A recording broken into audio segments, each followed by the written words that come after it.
যারা ব্যাংকের চাকরির প্রস্তুতি নিচ্ছ তাদের কিন্তু অবশ্যই বৃহস্পতি দেখতে হবে লগ্নেতে আছে কিনা, দশম ঘরে আছে কিনা, প্লাস চন্দ্রকেও কিন্তু দেখতে হবে। চন্দ্রও কিন্তু আমাদের সরকারি চাকরির যোগের কিন্তু নির্দেশ করে।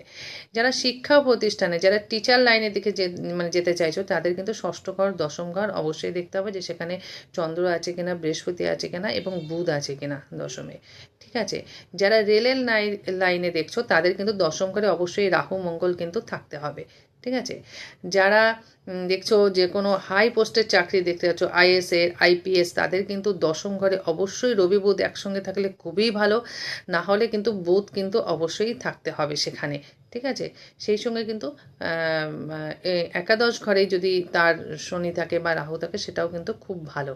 তো এরকম কতকগুলো আমাদের শুভ গ্রহ প্ল্যানেট থাকলে এবং বিভিন্ন ধরনের আরও চাকরি, আরও প্রফেশনাল হচ্ছে, সেগুলো আরও পরের ভিডিওতে আলোচনা করব।